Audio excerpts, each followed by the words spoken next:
Hey guys, this is Kirob speaking, and today we are continuing our journey through Automation, the car company tycoon game, in the light campaign mode, V1.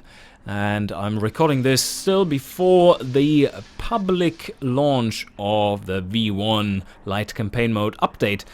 So there's still a few little kinks in here and so on, but yeah, in general, it's working really nice.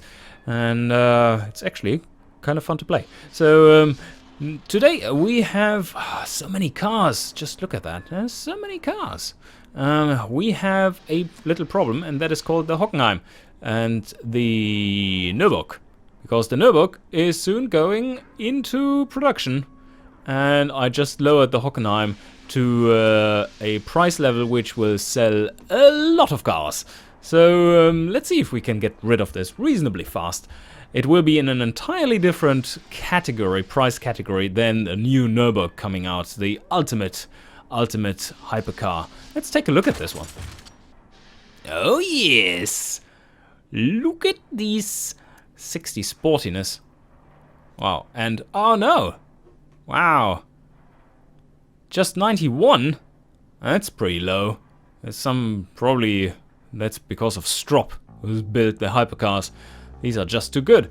And lowering the price won't help this one, because, well, this is already at 94%. Yes. Maybe just lowering it slightly will help the other categories a little bit. Not much though. And yeah, no, I'm overall pretty happy with this. 99 product, yeah, that's perfect. Okay, and we had a super trim as well.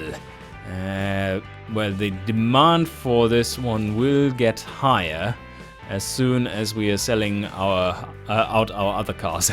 That's for sure. Our Hockenheim is still pretty good.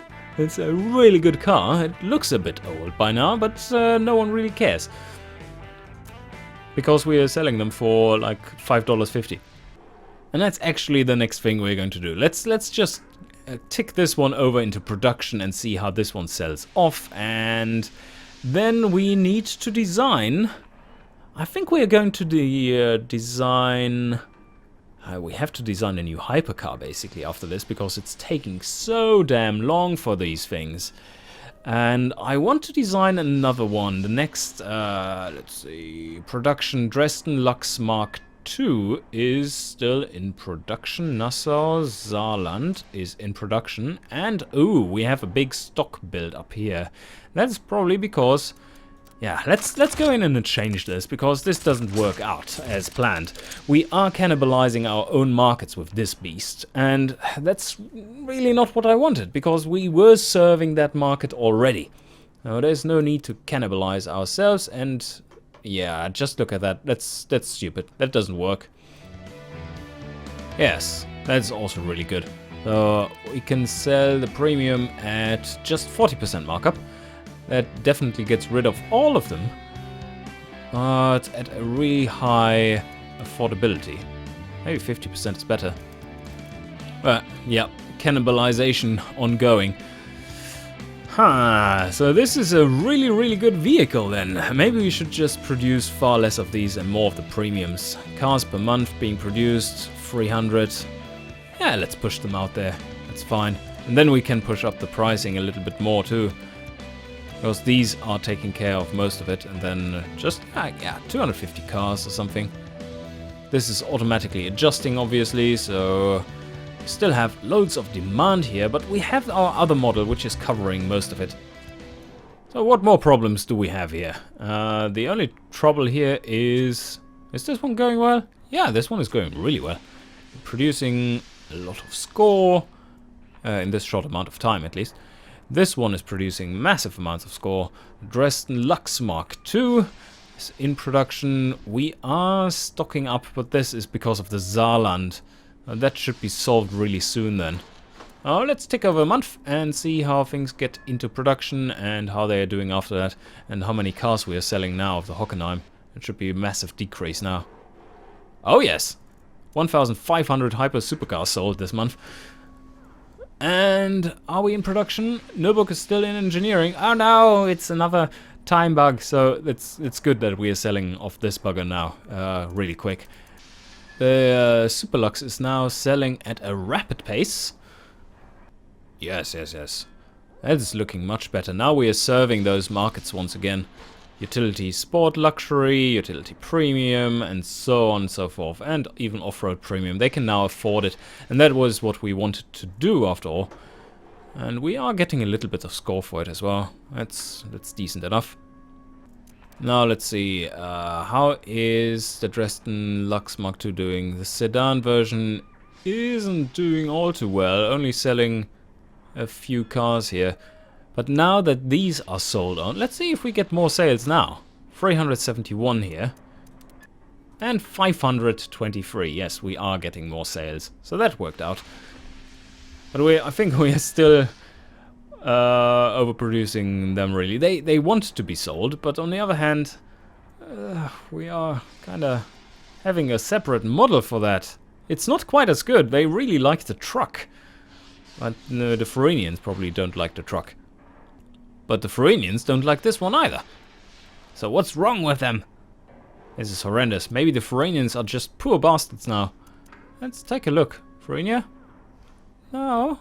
Well, they don't have that market basically. It's just 2 per month.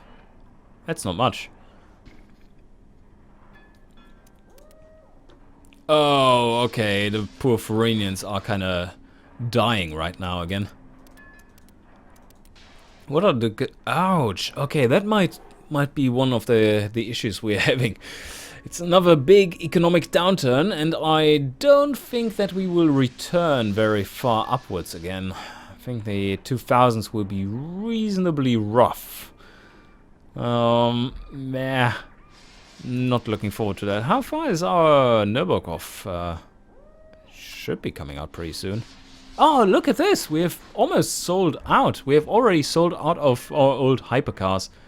Isn't that nice? Just need to get rid of a few more supercars.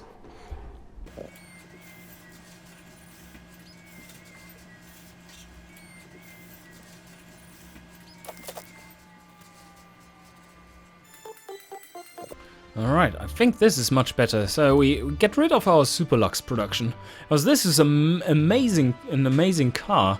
But on the other hand, no, yeah, it's kind of a little bit too good. And also, this category is completely covered by the Dresden Lux Mark II. While this one is an entirely new category, not cannibalizing our own stuff. So we better sell this one. And now I shift the production entirely to the premium. So the Superlux edition of this one will be forever remembered as the ultimate luxury vehicle. A big tank-like creature rolling across the countryside, smashing city cars left and right, gas guzzling wherever possible. Ah, sad days, sad days.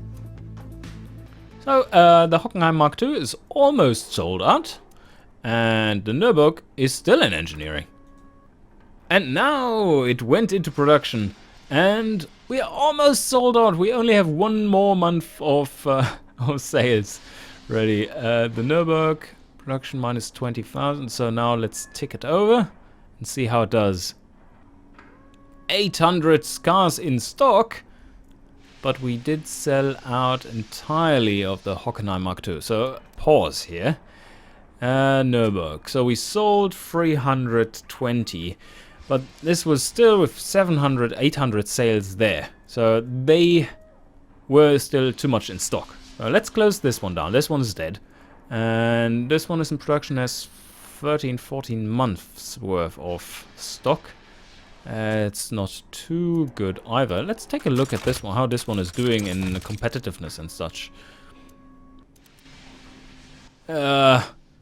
It's not really that good a vehicle. I mean, the other one is much better. Our Saarland class, the fat bastard. We can get it back to luxury buyers by just doing this. 130% markup, 140. That's better, I think. And the Nassau just keeps going. It's doing really well. So, the question today. What car are we going to design? I think we need something a little newer, because the Saarland is a massive success, especially the super luxury variant of it.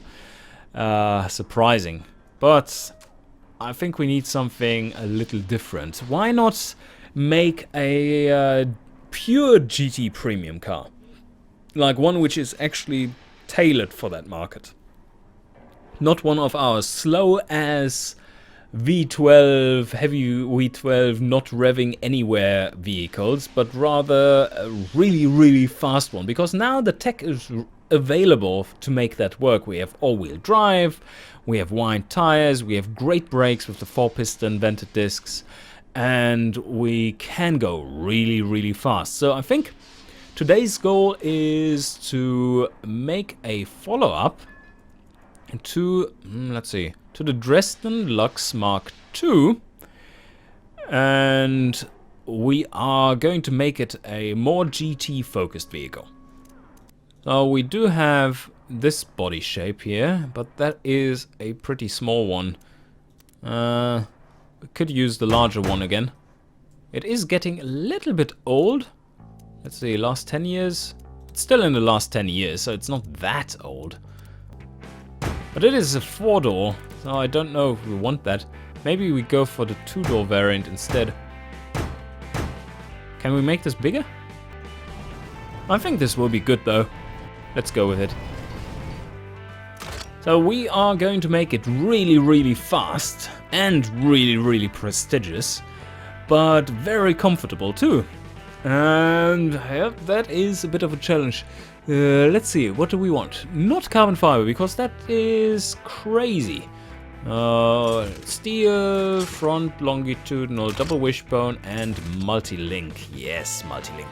Or maybe pushrod, because that is very high sportiness as well. And comfort is just high. No, I think that's the... well, sportiness is very high here. Sportiness very high there too. But no, multi-link it is. That is the best mix of what we want to achieve. Then we are going. We could build it out of carbon fiber. Ooh, no, that's too much. That's too much. That gives us too much wheel spin. The grills. Let's put the grills on there. 800 should be enough.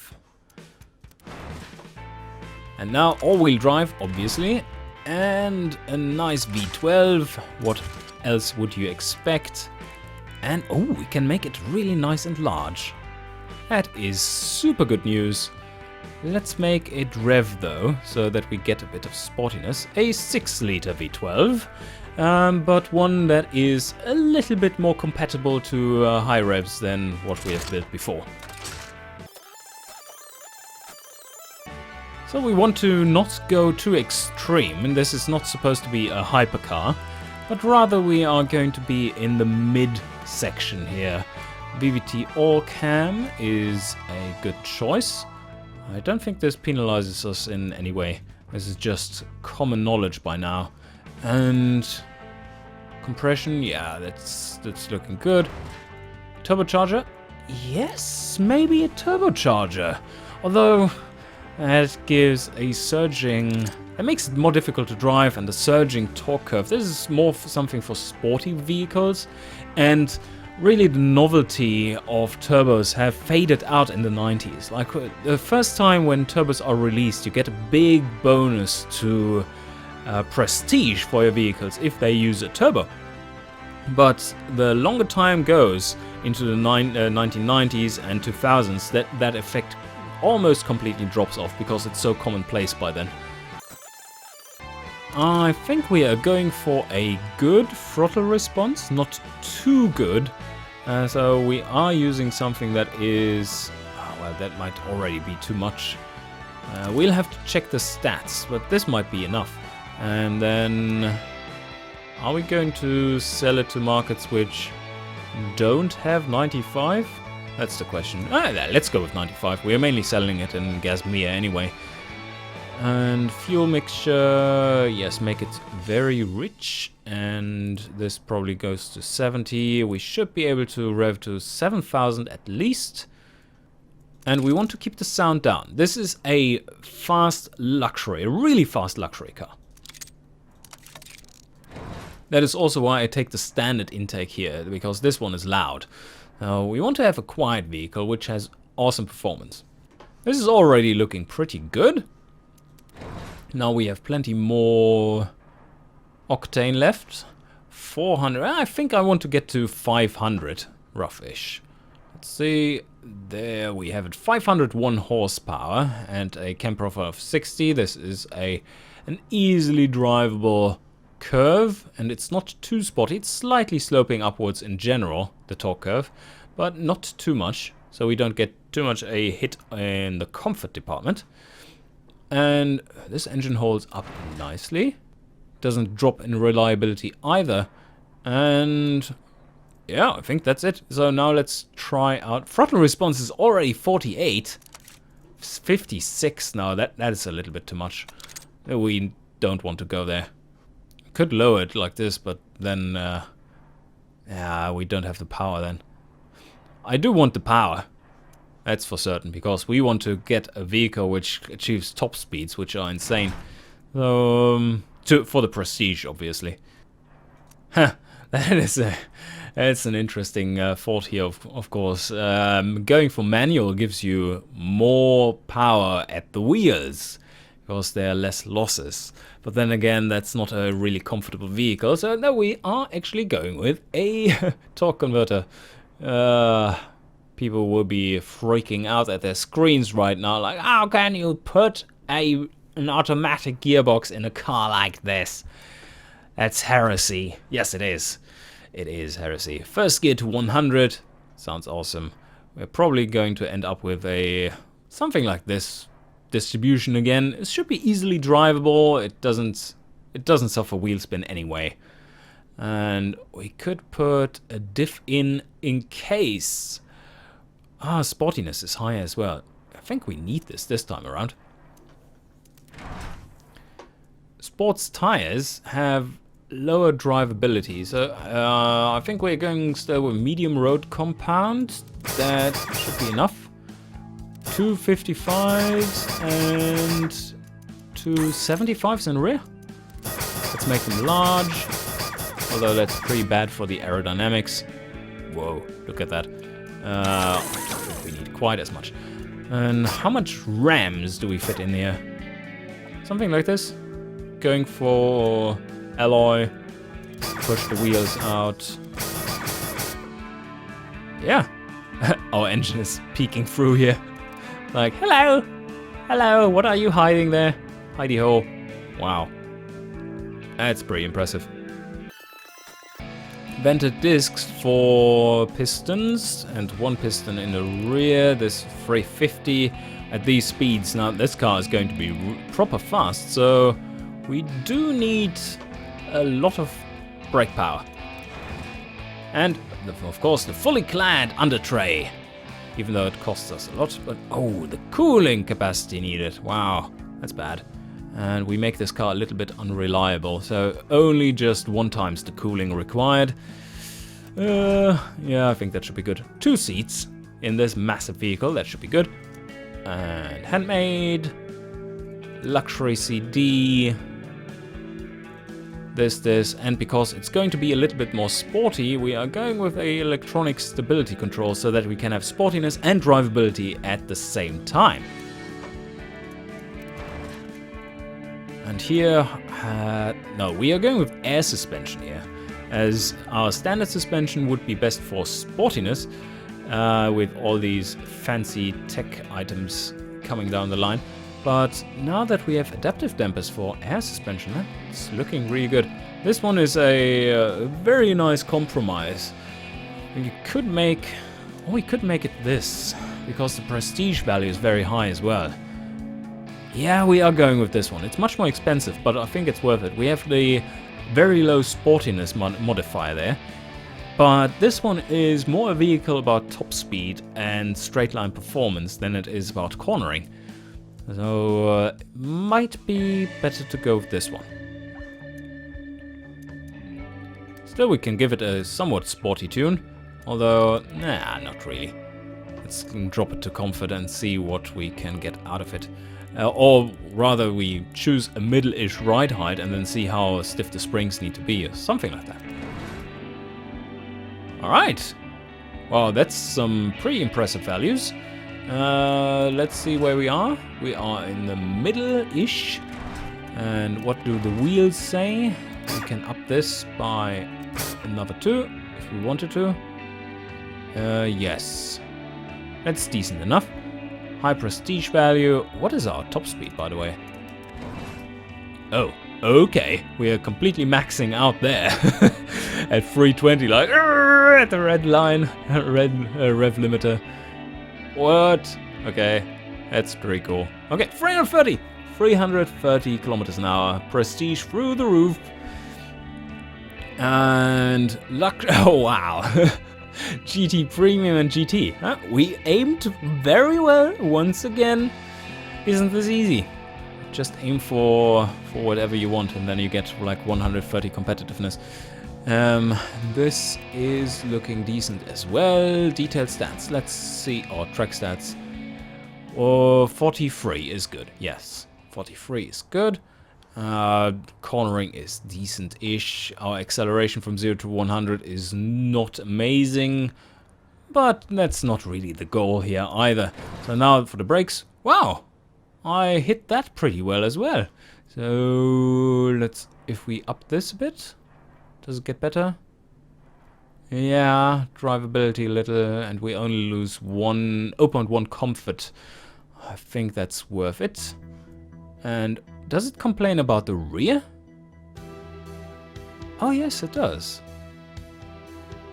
Because of the brake fade. We can arrange that. Oh, that was a little bit too much. And now for the suspension setup. Are we being a little soft here? I don't know. We do have 0 bottoming out. That's good news. Where's the bottom? Oh, that was right at the limit then. Let's take this. Losing driving stats. Kinda hurts. Roll angle 4. That's not very sporty, so we could amp up these a bit so that we end up at 3-ish. Although I really like the look of that. More comfort, a little bit more prestige. We are not losing that much other stats. We're gaining massive amounts of off-road. That's probably the most important thing. And yeah, well, I think this is good. This will be a really good replacement. Let's check the markets. Whoa, yes, plenty of people like this. Now, how many still like this at like 100% markup? Oh, yeah, I think we are hitting the mark with this one. So 1 plus 120 base. We don't really need another model here for this one. Or do we want to have a luxury trim as well? And that's what we're always doing, so yeah, let's go with that. First, naming.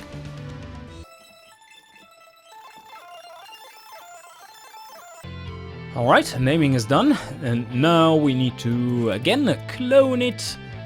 As we usually do, and then trim it down a little bit so that other people can afford it.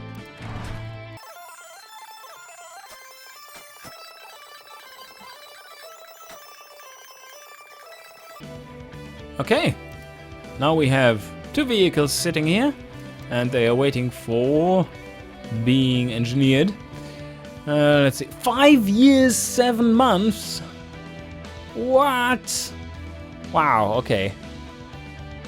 That is some crazy expensive shit going on there.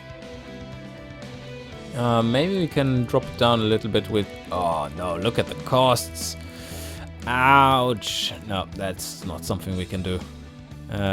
Reliability. I don't really want to move that slide either. Let's take it 6 years to produce. Okay. 512 it is. 512 it is. Well, it's a beautifully done car, but wow, okay, lots of things to choose from. We want to replace it with not the Nürburg, not the Nassau, not the Saarland really. So the problem really is that our factory we want to produce it in isn't free at the time. So what are we going to do then? We could build a new medium factory to build this stuff. And I think that might be a good idea. It doesn't cost that much. Having another factory up, meh. I'm not a fan of that. We have enough factories already. But we could make it in Achana instead. Like really cheaping out here on this one. Let's see what we need here. That's not too much. 62 cars a day. If we go for medium to 92 cars a day. That's a lot, but on the other hand, why not, right? It's 1 billion in costs only. And the average production cost per car are like nothing. Can go with this. Medium. 75, 92, 112. Yeah, I mean, considering that Achanans don't cost that much with night shifts either, we can go with a medium 2 and a medium 1 here without issues. And now we want to be producing somewhat more super luxury vehicles than premium vehicles. Oh, less super luxury vehicles than premium vehicles, obviously. Maybe 25 there. And shifts can stay like this. Match the car. 2.6 shifts. That's sounding reasonable. 535 and 900. That would cost double that in Gazmir. And now all of a sudden this becomes really cheap and is an amazing GT vehicle. That is actually really awesome.